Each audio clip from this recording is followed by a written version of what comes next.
Hello and welcome everybody. My name is Shantanu Dattagupta and I head publishing for Scholastic in India.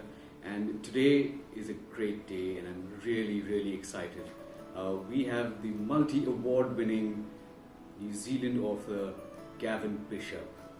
Gavin, welcome. Thank you very much indeed. So Gavin, can you tell us a little bit about what kind of books do you do? I write mainly children's picture books. I'm also an illustrator, so I tend to choose stories that I think have the potential of being illustrated in an interesting way. So the pictures are a very important part of the book for me. In a picture book I try to tell a story simply in words, but then extend and embellish it with the illustrations. And how do you approach each of these picture books? Is the process different in each and every one of them? Yes, it really depends on the subject matter. It depends also on the age group that the book is pitched at. I tend to put more detail into books for older children and keep books for younger children a bit simpler. Okay. I was reading some of your books and while they're all picture books, Yes. they can be read by an older audience as well. I think so. Yeah. Yeah, I think Because so. the themes are not as straightforward as traditionally a picture book would be. No. And for example, Hinapao Yeah. is an extraordinary story about this girl who's that's the book. Who's shunned from society. Yes. But at the same time, later on comes back to save the day. Exactly. Could you tell us a little bit about Certainly. how you thought her up? Well, first of all, Hinapao was my mother's name. It's an old family name, and it goes back for many generations in New Zealand. Is that a common Aotearoa. Kiwi name? No, Okay. no, it's not. I don't know how old it is. It's probably hundreds of years old, and it really relates to a specific area of the North Island on the east coast. And my mother was given that name by her father, who was Maori from the North Island of New Zealand. And then when I started to investigate her family, I found that Hinapao was a name that had been used for many generations. And not only was it my mother's name, but it was her grandmother's name, it was her great-grandmother's name, her great-great-grandmother's name, and so on and so on. And in recent years, I've actually found a lot of family members that I had never met before, all of whom trace their ancestry back to some of those early people called Hinapao.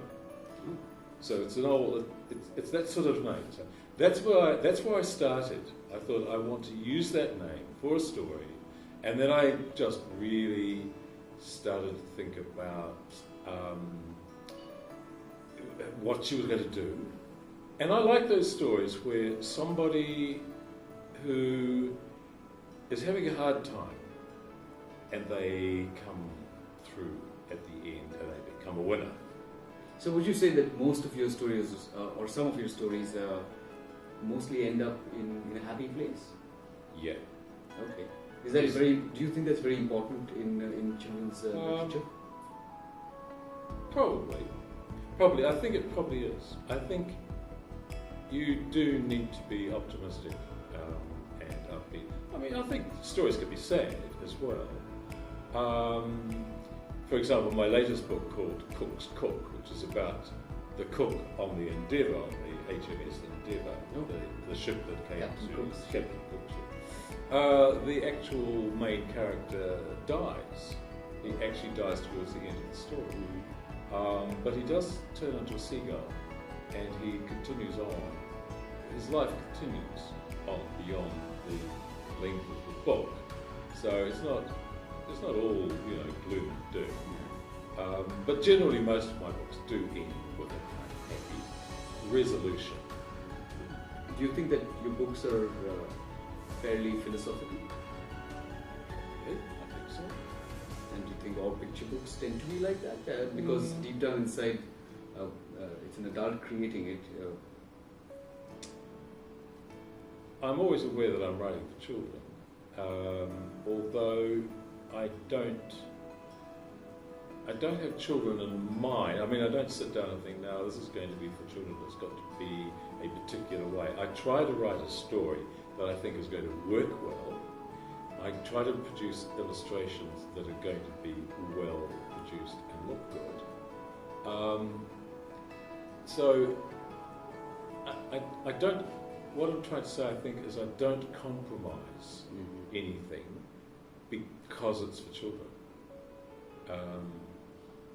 I just sort of naturally write and tell stories at that level, I think. No, that's fascinating. How important is mythology to your writing and illustrations, Gavin? I think mythology, especially Māori mythology, is very, very important because, well, it relates so closely to the environment of New Zealand and to the Pacific.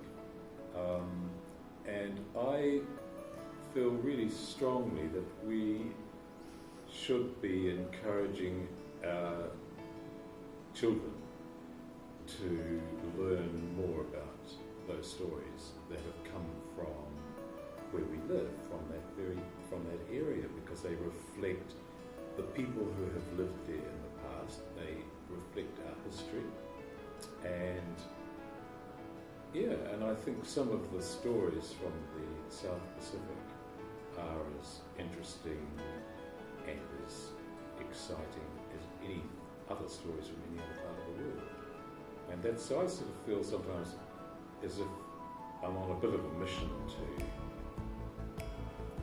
show the rest of the world what we believe in, about the history and so on of that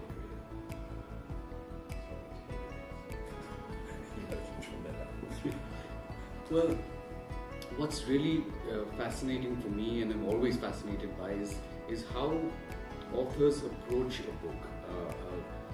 Tell me, do you think about how long the book is going to be? Do you think about the page extents? Do you think about the format? Do you think about the size? Yeah, that's really good. Well, you see, I think children's books are much more sort of prescriptive than books for adults. We talk about 32-page picture books. So, well, there you are. You see straight away, if somebody says to me, would you prepare a picture book, I know straight away it's going to be 32 pages. There are shorter ones and there are longer ones, but generally 32 pages is the length of the picture book. And so if I'm starting on the design of a new book, that's what I do. I make up a storyboard, usually, and I make the storyboard frames, each page, quite small, so that way I don't get into too much detail.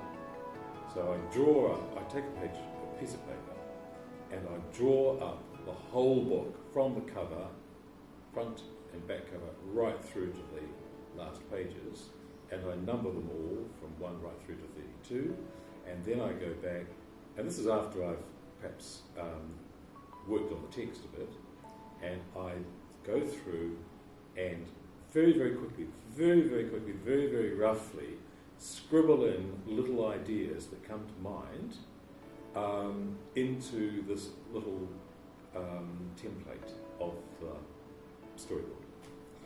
And then I go back and sharpen them up and rework them, rub pieces out, put in, change things. And at that stage I indicate where the text is going to go just with a single line. In the meantime, I'm probably working on the text at the same time. Quite often, though, by that stage, I've actually written the text and split it up into pages. So I know how much text is going to go onto each page, and I know how much room is left for the illustration. But then one of the other things I do is I go through the text again and again and again, and I eliminate anything that's said in the text that could be shown visually. So I try not to double it. So it would be, I would never say the little girl in the bright red dress with a, blue hat ran down the street. I would simply say the girl ran down the street. Yeah. And all that other information. Oh, fascinating. The process is extraordinary. But what really I find amazing about your books is the various mediums that you use for illustrations. To me, I can tell there's lots of watercolor. Yes. Is there some paint as well? Yes. Yes. Is there a mix of those two? Can you talk about your process? I'll use anything to get the right effect. As I said before, the older the audience that I finish the book at, the more detail I tend to put into the book, because I think that they're going to spend more time going through, looking at the illustrations, reading the text, and so on. Younger children, and I'm talking about preschool children, tend to read books quite quickly, and therefore you need to keep the action moving quite quickly, and therefore I reduce the amount of detail. I keep the shapes bigger and the colour simpler, and so on, so that so a book for a 3-year-old might look something like this one here, where the images are a bit. Oh, they're large. They're large and colourful, and they're you take them in quite quickly. Whereas something like the Three Little Pigs, these illustrations are much more complex, much more detailed. Yeah, there's lots more happening on the page. There's a lot more happening. Yes. Yeah. And so this, I can remember when I illustrated this book, I was working on this book over one summer, and we had a particularly dry, hot summer for New Zealand. Nothing compared to India. But we had very little rain all through the summer, and the hills that we can see from our house lost all green. They just went completely brown. And in fact, a lot of large trees in the city died because of lack of water. And it was a very extreme climate event. And so I just sort of naturally built it into the pictures in this book. And so you can see here that all these hills and trees and things are looking pretty large. Yes. And yet it's got nothing to do with the story, but it sort of creates an environment or a setting that makes it unforgettable. It's not just. It is something that I noticed as well. It's not just. You don't see the story in a desert-like landscape. No, that's right. So yeah, I try to do that quite a bit. To create a specific place where the story is actually taking place. And sometimes if I'm working on a story that takes place in a particular building, I plan the building out, either in my head or on a piece of paper, and I draw the plan of the building, showing the relationship of all the rooms. So when I draw the illustrations, I would like to think that the reader might feel that they could step into the book and walk around that house, and all the rooms would relate properly to one another. You'd be able to, from the living room, you could go out into the hall, walk down the hall to the kitchen, out the back door, down the street, or whatever. And it would all make architectural sense. Wow. It's extraordinary the amount of thought and work that goes into a book. Well, I'm a bit obsessive at times with pictures. So, a couple of more things, and a little more India specific. Yes. What advice do you have for young aspiring children who want to be illustrators and writers? Because India has a very, very rich tradition of I know. oral Certainly storytelling does. and Yes, writing and that's right. penmanship. And more younger people are really taking to writing with great aplomb. Yeah, yes. So, what would your advice be for someone who is an upcoming artist, an illustrator, or a writer? I think one of the best things that you can do is to read lots. Read lots. And I would say read lots of fiction. Because that way you get in touch with people's ideas and thoughts and emotions. Unlike, say, non-fiction, which is full of facts and so on.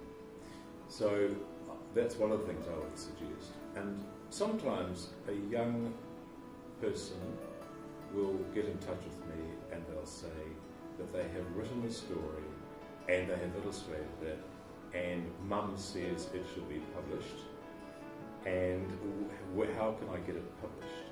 And I always go back to them and say, look, don't be in a rush to try to get a book published because very likely it will be turned down anyway.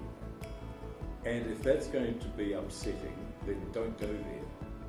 Leave it and keep working, keep drawing, keep writing, keep working on your craft, keep working on the craftsmanship.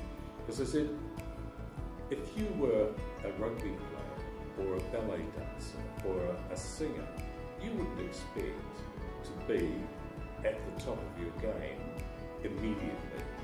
So why should you expect to be able to write a book for children and illustrate it and make it and produce the very best thing that you can produce? Oh, that's phenomenal advice. These are some of my books. Some of them are quite old now, and some were published quite a long time ago. Originally, of course, they would have been hardback, because I like books with hardback rather than paperback. But I'm very pleased to be here and in India and to discover these are available here. So I hope young Indian readers enjoy these. They've all been published by Scholastic. And as I said, they show the kind of range of things that I tend to do. This one is an original story that reads a little bit like a Maori legend. This book here was written in response to the earthquakes we had in Christchurch in 2010-11, and it was a fundraiser. Diana Noonan and I wrote this book and illustrated it together within like 6 weeks, 2 months. It was a huge job, and we had to do it very, very quickly because it needed to come out as quickly as possible after the earthquake. And this book, of course, is an old English folktale, and it's very famous. And one of the things I found out when I was illustrating this book was that originally it was about 3 goats rather than pigs. Oh, really? Hence the no, no, no, not by the hair of my chinny chin chin. So it was originally about 3 goats.